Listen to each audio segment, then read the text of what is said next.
atas ilmu dan ilmu yang terbaik didapatkan di rumah di antara rumah-rumah Allah, dan materi yang terbaik adalah dibacakan Al-Quran dan dipelajari isinya dan disampaikan sabda Nabi SAW dan dulu abad tidak akan membuat kamu sesat selama-lamanya.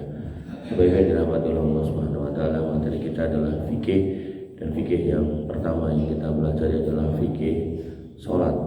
Dan dalam sholat itu ada rukun dan syarat.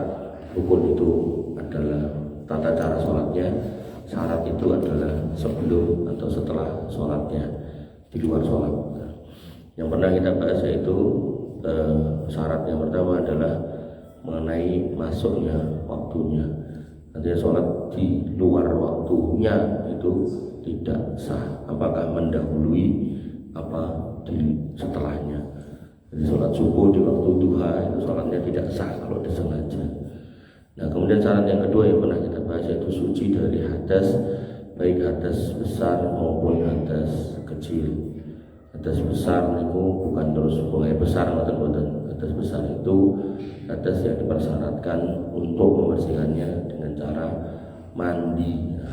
Apa itu mandi junub? Jadi misal orang mimpi setelah berhubungan suami istri, atau kalau wanita setelah haid, menstruasi atau nifas, maka itu wajib mandi.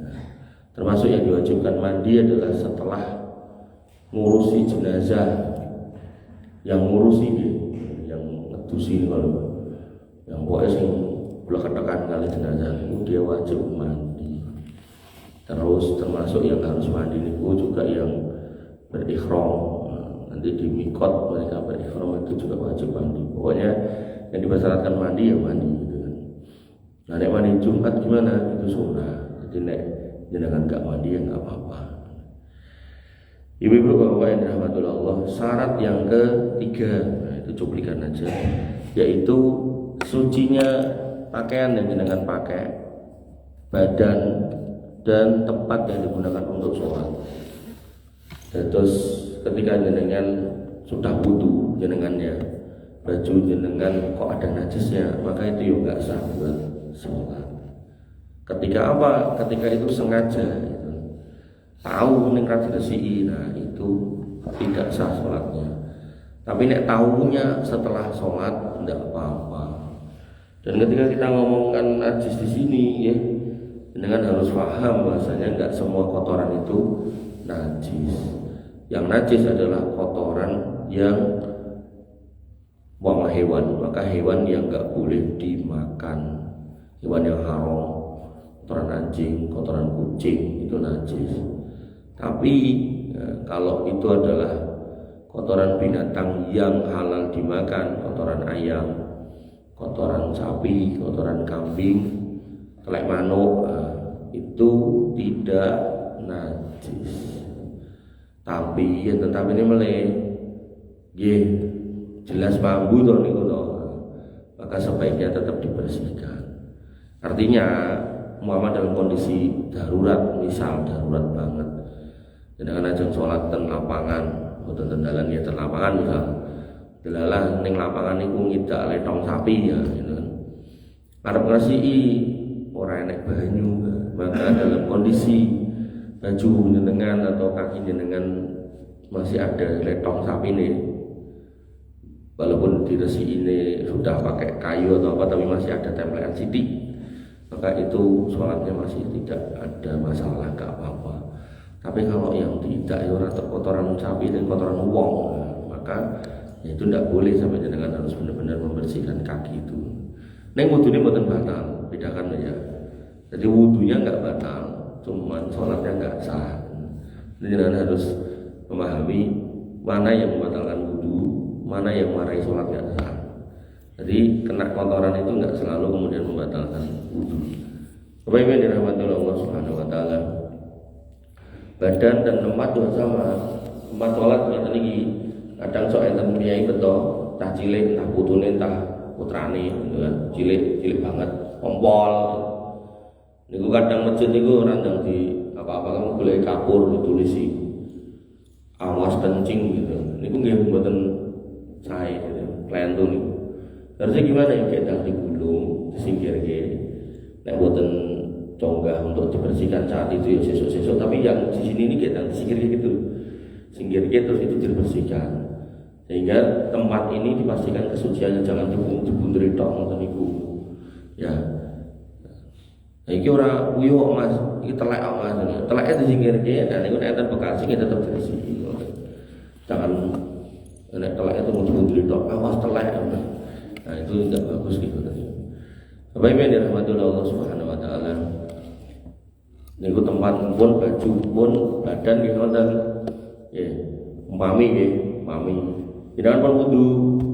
Nah, jemakan ning masjid sambati kali entah putrane entah putune sing cilik. Pak wong Mbah, aku yo cawi isih. Nah, niku sebenarnya bar nyawi niku. Jenengan enggak perlu wudu lagi karena wudu jenengan enggak batal karena nyawi, tapi jenengan harus cuci tangan.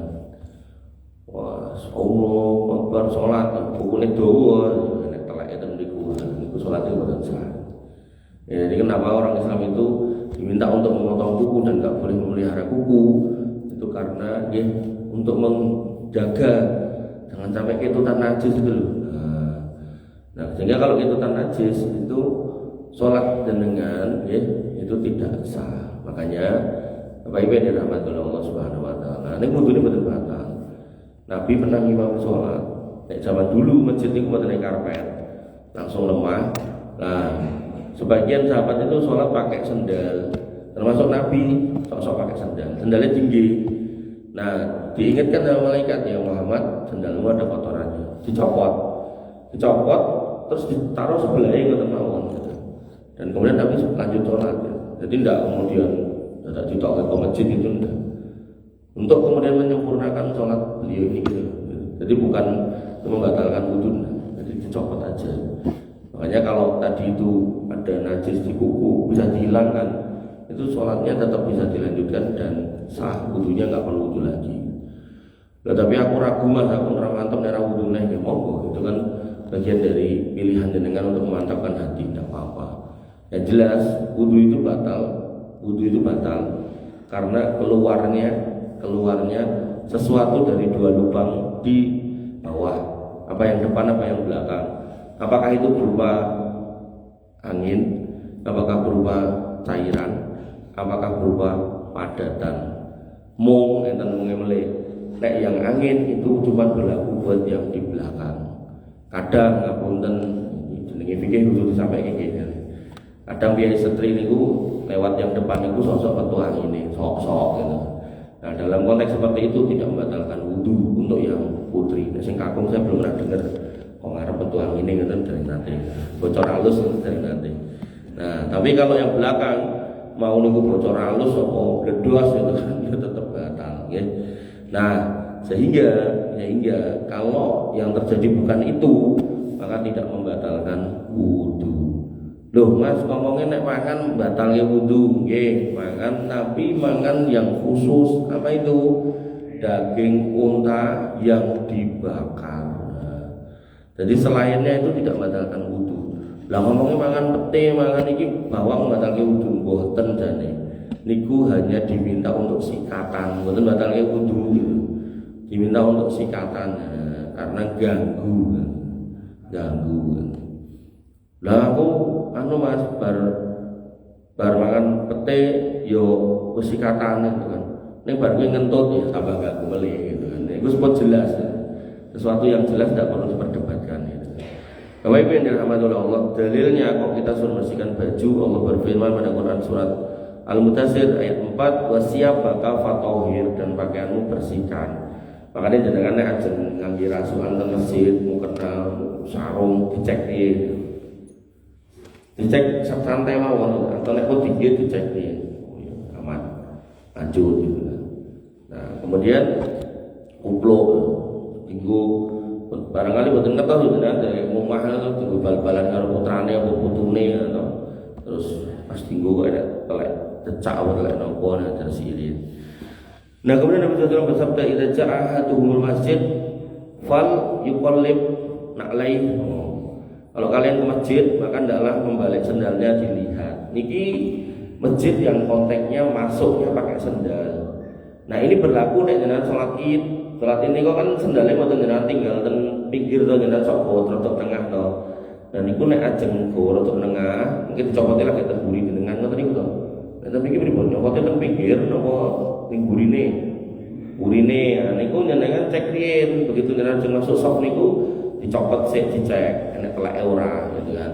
Nah, kemudian fal yandur fihi ma fa in ra'a khabbasan fal yamsahu bil ardi summa liyusolli fihi ma. Delok nek enek teleke gosok-gosok kene lemah minimal 3 kali sampai jenengan yakin ada kotorannya itu bersih. Nek zaman dulu Pak, zaman dulu niku sendal niku mboten enten gigine niku lho, mboten enten apa jenenge. Bathikane iki sore niku. Dadi nek wong digosok-gosok kene niku pun resik gitu. Nek sakniki niku enten bathikane, pemene bathikane jero. Dadi nek mung digosoke tok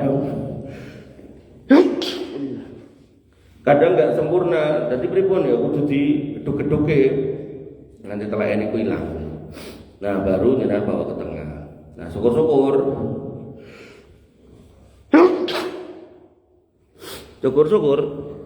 jenengan bawa kresek. Kalau jenengan ke Masjid Haram, Masjid Nabawi niku ten ajeng niku enten duwe kresek napa enten apa istilahnya kaya nek ning mall niku nek tempat buah niku enten plastik sing gulungan niku lho ditutut ngoten nggo ada sendal. Jadi jenengan nek ajeng salat itu bawa sendal kresek. Ini kresek kita sendal niku.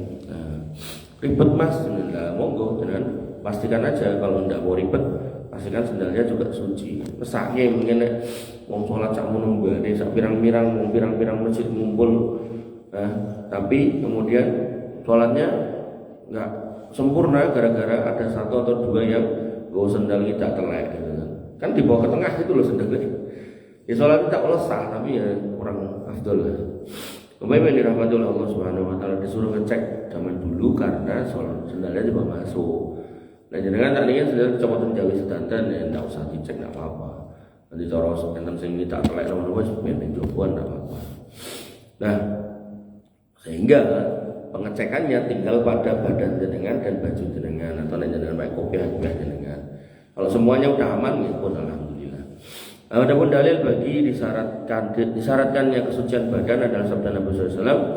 Dia menanyai beliau tentang mandi. Sabda Nabi SAW kepada Ali menanyai beliau tentang mandi dan berkata tawaddo waksil zakaroka, wudu dan basuhlah kemaluan. Nanti kapan-kapan kita jelaskan perbedaan wanita putih. Jadi ada 3 jenis cairan yang keluar dari seorang laki-laki. Nah di sini Ali bin Abi Thalib pernah ditanyai tentang mandi dan begitu Ali bin Abi Thalib menjawab, kemudian Ali memerintahkan tawaddo waksil zakaroka, wudu dan basuhlah kemaluan. Nah yang keluar dari kemaluan seorang laki-laki itu ada 3 jenis cairan. Selain kencing ya, satu mani, yang kedua madi, yang ketiga wadi. Nah, coba saya jelaskan. Mani adalah cairan berwarna putih yang keluar memancar dari kemaluan. Biasanya keluar cairan ini diiringi dengan rasa tertentu dan dibarengi dengan syahwat. Itu mani. Mani dapat keluar dalam keadaan sadar seperti berhubungan dengan suami istri atau dalam keadaan tidur atau biasa kita kenal mimpi basah. Keluarnya mani menyebabkan seorang harus atau wajib mandi besar. Hukum mani adalah suci dan tidak najis berdasarkan pendapat yang kuat maninya. Walaupun tidak najis tapi tetap harus mandi.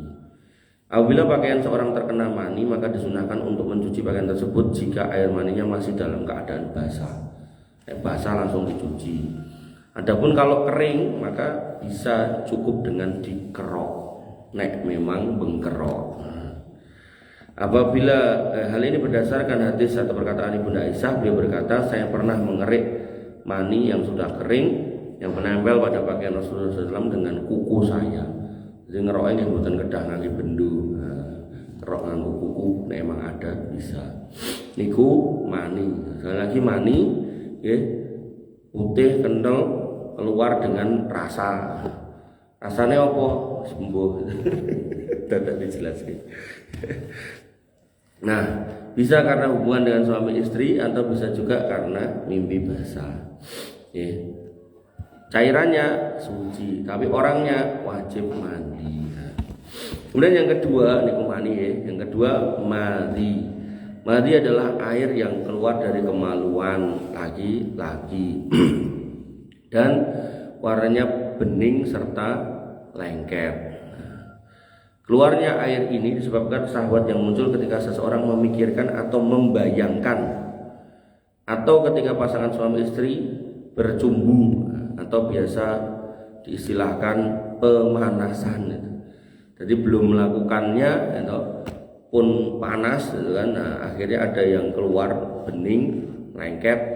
Nah, itu namanya madhi. Madhi keluar dengan tidak memancar. Tegasnya ngerembes, bukan gitu ya.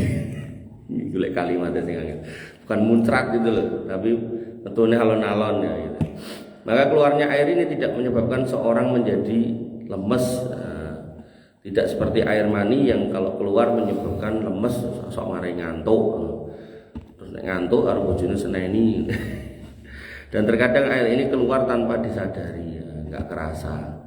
Kadang nomor silai biasanya sing LDR nih dulu garwane adoh kan, terus nelpon karo nelpon bayangke akhirnya yang sing rembes. Nah, itu namanya madhi. Nah, ternyata air madhi ini bisa terjadi pada laki-laki dan wanita, meskipun pada umumnya malah lebih banyak terjadi pada wanita. Sebagaimana air wadi, nanti ada madhi, ada mani, madhi, wadi. Maka sebagaimana air wadi, air mani ini hukumnya najis. Mani tidak najis, wadi najis, madhi najis. Apabila air madhi terkena tubuh, maka wajib mencuci tubuh yang terkena madhi. Adapun apabila air ini terkena pakaian, maka cukup dengan memercikkan air ke bagian pakaian yang terkena air madhi tersebut. Pakai nelpon garwane atau rembes, maka bisa dipercikkan air di situ. Sebagaimana sabda Nabi SAW pada seorang yang pakaiannya terkena madhi, maka beliau mengatakan cukup bagimu dengan mengambil segenggam air, kemudian engkau percikkan pada bagian pakaian yang terkena madhi tersebut. Ini mirip kayak air kencingnya anak laki-laki yang belum kelebonan panganan selain ASI, itu nggih wonten dipercik tok buli. Ora mantep Mas pengen tak kumbah monggo. Tapi ini anak perempuan ya, anak perempuan itu walaupun belum kemasukan makanan maka tetap harus dicuci air air kencingnya dulu kalau kena baju. Kemudian keluarnya air mani membatalkan wudu. Air mani tadi jelas membatalkan wudu karena wajib mandi besar. Apabila air mani keluar dari kemaluan seorang, maka ia wajib mencuci kemaluannya dan berwudu apabila hendak sholat. Jadi mani niku najis, mani niku mboten, mani niku wajib mandi besar, mani niku ndak wajib mandi besar. Cukup pakaiannya yang kena diperciki, kemaluannya dicuci, terus wudu sholat. Praman temas pengen adus ya monggo, pengen tak cepet kabeh silakan. Itu kan ente ada pilihan yang bisa sudah membebaskan dirinya dari status najis menjadi tidak, ada yang kemudian di atasnya. Ya sama kayaknya dengan ke masjid pengennya mau wudu tok ya silakan enggak apa-apa. Tapi nek jenengan marem adus sisan ya ora apa-apa. Tidak ada yang perlu dipersalahkan atau dipermasalahkan. Yang salah adalah kalau dia nggak paham ini mandi, terus dia mengatakan ini wajib mandi. Nah, bahasa wajib itu kan berarti mewajibkan pada sesuatu yang nggak wajib, ya itu keliru. Artinya kalau dia tahu ini nggak wajib mandi, ini dia pilih mandi ya nggak apa-apa. Gitu. Nah, hal ini berdasarkan sabda Nabi SAW, cucilah kemaluanmu kemudian berwudulah. Jadi mandi itu najis tapi nggak wajib mandi, mani itu nggak najis tapi wajib mandi. Nah, wadi yang ini terakhir. Wadi adalah air putih kental yang keluar dari kemaluan setelah kencing. Jadi bar pipis niko rampung terus bertesen sing medal putih-putih. Nah, keluarnya wadi dapat membatalkan wudu. Keluarnya mani membatalkan wudu. Keluarnya madi membatalkan wudu, keluarnya wadi membatalkan wudu. Mani tidak najis, madi najis, wadi najis. Cara membersihkan wadi adalah dengan mencuci kemaluan dan kemudian wudu ketika hendak sholat. Berarti madi kali wadi sama. Kalau yang mani tetap harus mandi besar. Nah, apabila terkena badan maka cara membersihkannya adalah dengan dicuci. Badan ini dibuka, dibersihkan pakai air. Nah, beliau berkata kepada wanita yang istihadah, ighsili alaiki dam wasolli, basuhlah darah itu darimu dan sholatlah. Adapun dalil bagi sucinya tempat adalah sabda Nabi Shallallahu Alaihi Wasallam di saat seorang badui kencing di dalam masjid. Ya, ariku ala baulihi sajalan min ma, silamlah air kencingnya dengan satu ember. Nah, dalam konteks ini membersihkan tempat sholat. Kenapa kok Nabi kan guyur saember terus dianggap suci? Karena tadi masjidnya niku nganggo lemah pasir. Pasir niku nek dibujuk banyu resep, gitu. Najisnya turun, maka niku sudah mensucikan. Nek konteke lemah nih sore, makanya jenengan nek umpami nggih ten satu kampung salat itu ten lapangan, niku dicek. Nek ora telek yang najis, oh telek kebo, telek sapi, telek wedhus, diresiki telek wae disinggirke. Nah, kok terus nemu telek ngapunten telek kirek, telek kucing atau mungkin telek wong. Nah, niku telek-telek niku disinggirke, telek niku padetane niku. Nah, ngisore niku goleke napa niku banyu saember rujuke itu pun suci. Kenapa? Meresap. Lah tapi nek ten masjid nek keramike nek napa niki karpete, yo karpete digulung. Baru digrujuk Mas, mboten ya malah blambang ra karo-karuan gitu kan. Diresiki sing tenan nggih daerah sing najis niku. Dipel yang nanti bersih. Misal teng ngajeng niku sak blok niku. Nah, jadi mboten ampun digrujuk blambang malah tambah roto malah. Nah, maka Bapak Ibu yang dirahmati oleh Allah Subhanahu wa taala, catatan, barang siapa telah sholat dan tidak tahu kalau dia terkena najis maka sholatnya sah dan tidak wajib mengulang. Tidak sadar, barang salam, assalamualaikum, telah ibu tuku, itu sah sholatnya. Tapi nek pas sholatnya ngerti ya itu wajib membatalkan sholatnya, dibersihkan dulu. Dibersihkan itu mboten kedah gentos, niki dengan kawan panturan diresiki wonten pun bisa sah. Di sholat meneh berarti baleni dari mulai takbiratul ihram. Kemudian yang kedua, jika dia mengetahui ketika sholat, maka jika kemungkinan untuk menghilangkan seperti sendal atau pakaian yang lebih dari untuk menutup aurat, maka dia harus melepaskannya dan menyempurnakan sholat. Jadi nek jenengan ngertos pas waktu sholat niku wau, dalam kasus Nabi kan Nabi sholat niku nganggo sendal. Nah, terus kabari sendal niku nek teleke wae malam-malam Nabi gesernya dan dicopot sebaliknya begini. Niku karena sholatnya pakai sendal. Nek ten rasukan atau mau gak mau batal sholatnya toh. Ampun diteruske apalagi imam tetap dibatalke. Lah mundur Mas tidak apa-apa. Namanya imam kalau batal atau ada najis enggak mau mundur. Nanti sing ngene sinten ya burine pas. Burine pas maju. Ampun sing pojok kok maju niku. Ampun. Lah soal iki imam 1 kono imam 2, harus imam 2 ngisor burine imam 1 harusnya ngoten, jangan kemudian malah ado-ado. Kemudian yang ketiga, jika tidak memungkinkan untuk itu maka dia tetap melanjutkan sholatnya dan tidak wajib mengulang. Tidak memungkinkan ini maksudnya kondisinya nggak mungkin dia ada di depan tuh sofa banyak banget gitu kan, terus burine bocil-bocil gitu kan. Nah, maka dia bisa melanjutkan. Cuman dia tetap nggak afdal gitu. Saya secara pribadi kok nggak cocok gitu. Berdasarkan hadis dari Abu Sa'id, Nabi SAW pernah sholat lalu melepaskan kedua sendalnya, maka orang-orang pun turut melepaskan sendal. Cobi, zaman dulu tuh orang tuh mengikuti sunnah sampai Nabi ubah sih dia melu-melu, geser, copot sendal. Sebagian sahabat kan nganggo sendal, melu-melu dicopot sendal ya. Zaman dulu orang mengikuti sunnah yang ini. Saat ini malah anda ini sunnah Nabi, urus gitu. Maka orang-orang yang turut melepas sendal-sendal mereka, ketika selesai beliau membalikkan badan dan berkata, ngapain kalian lepas sendal? Mereka pun menjawab, kami melihat jenengan melepas sendal, maka kami pun ikut melepasnya. Beliau berkata, sesungguhnya Jibril datang kepadaku dan mengatakan bahwa sendalku duanya itu ada najisnya. Jika salah seorang di antara kalian mendatangi masjid, maka hendaklah membalik sendalnya, dicek dan dilihat. Jika melihat najis, hendaklah digosokkan ke tanah kemudian sholat dengannya. Pun dikurin. Jadi satu syarat tentang sholat yang saya sampaikan pada pagi hari ini, yaitu memastikan najis pergi dari badan kita, baju kita, tempat sholat kita. Nah, tambahannya mani, madi, sama wadi. Mani keluar karena hubungan suami istri, ya, dan keluarnya dengan cara memancar. Nah, barangnya tidak najis tapi wajib mandi besar. Cara membersihkannya, nek basah dicuci, nek kering dikerok. Nah, kemudian yang kedua madi. Madi keluarnya tidak memancar, rembes.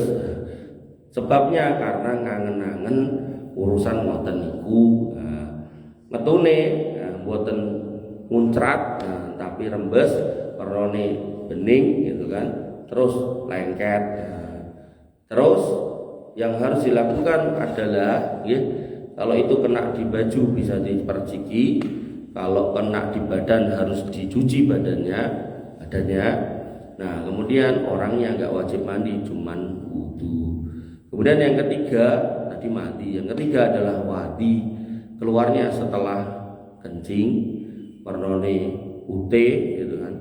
Terus dia membatalkan wudu tapi tidak wajib mandi, barangnya najis. Terus cara membersihkan dari pakaian nggih diperciki juga, tapi nek jangan ayam nek dikumbah nggih monggo. Nah, orangnya harus mencuci kemaluannya dan kemudian berwudu. Ada yang mau nanya? Monggo. Oh, di luar niki salat jenazah nggih pripun?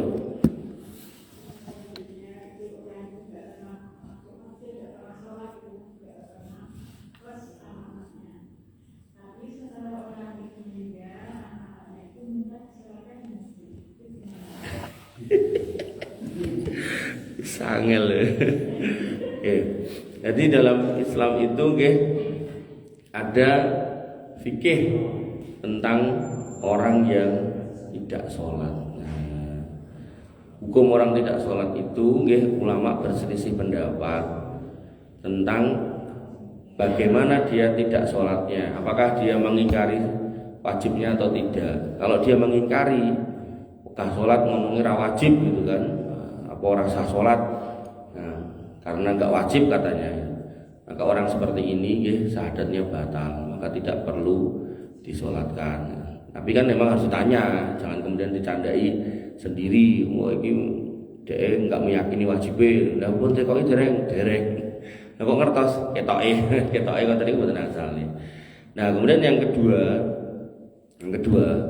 kalau dia tidak sholatnya karena males gitu. Aku ngerti wajib lagi aras-arasen gitu.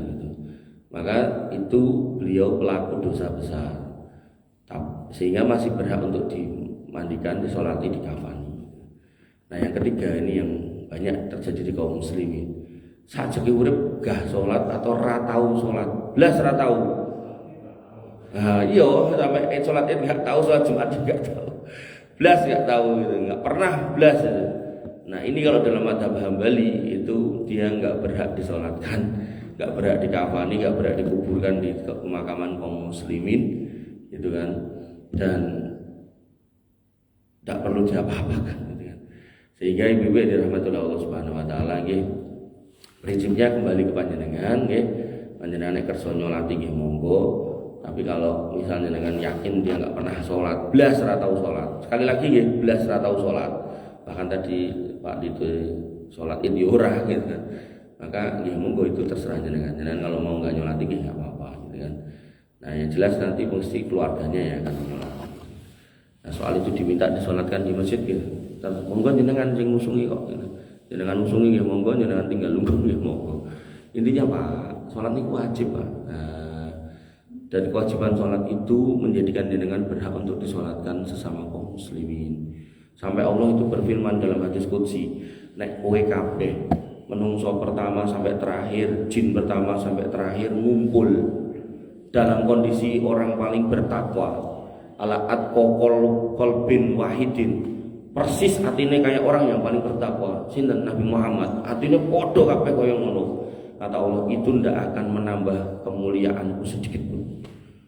Begitu pula ketika kamu manusia pertama sampai terakhir, jin pertama sampai terakhir ngumpul ala afkhori qalbin wahidin, dengan hati yang paling terkutuk, sama semua kayak ngono, kayak hatine Firaun kabeh gitu.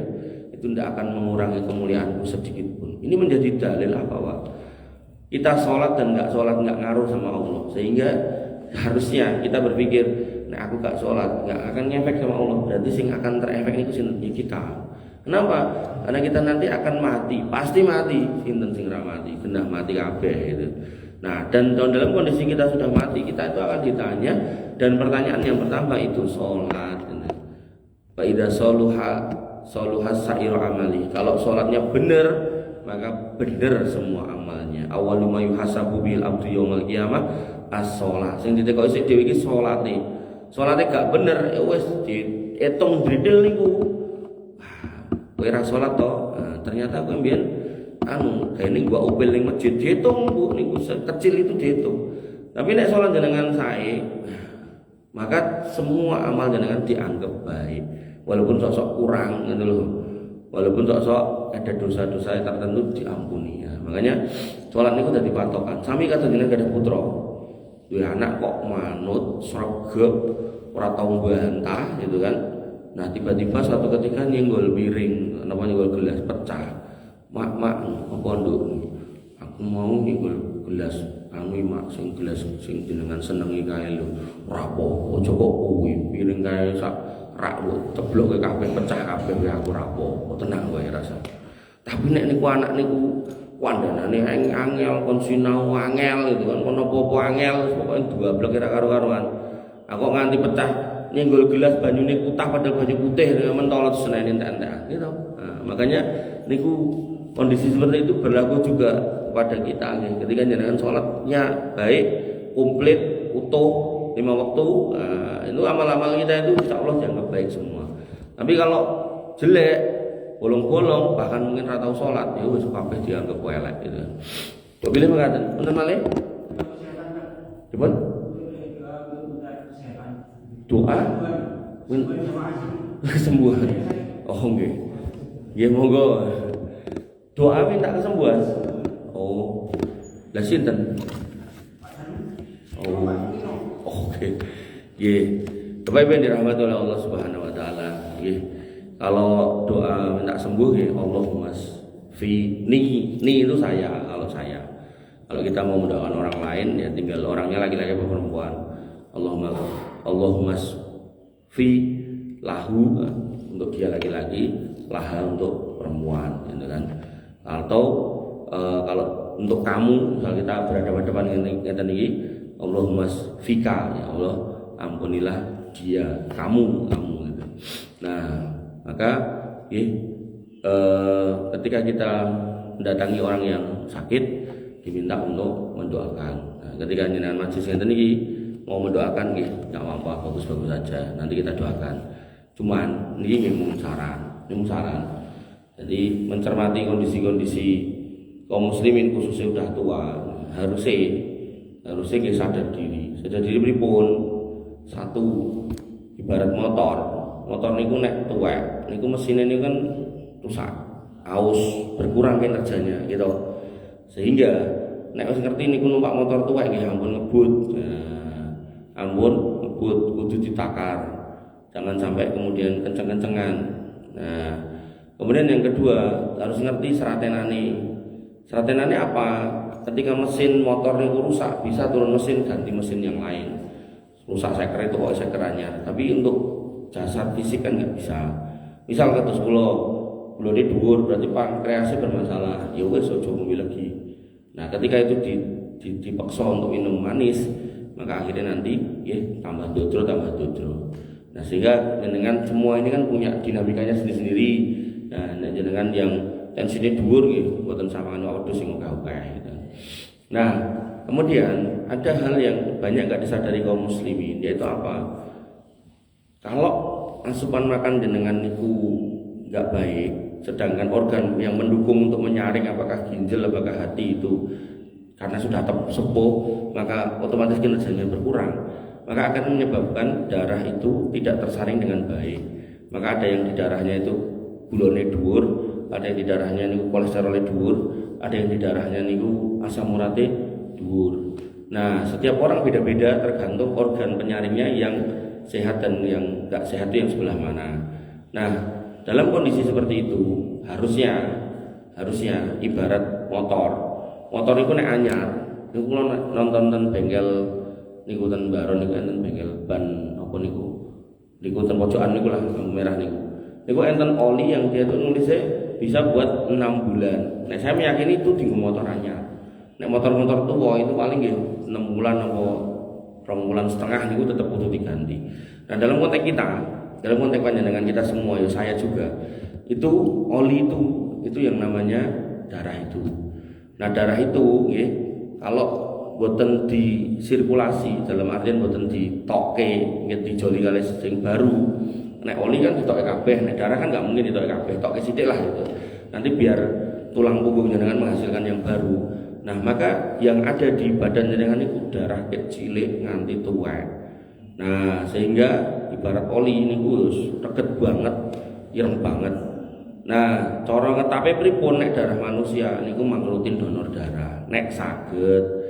Nah, kadang ada orang niku nek anggen daftar donor darah niku mesti ditolak mergo tensine dhuwur terus. Nah, nek dalam kondisi seperti itu ndak bisa, maka yang kedua mang fasdu. Nah, fasdu niku dikeluarkan. Makanya mungkin nek jenengan ningali enten piyai yang fasdu, niku kan ketahe iso ditonton. Niku warnine warna-warni. Enten sing ireng, enten sing putih bahkan, enten sing abang ning ndure nek minyake.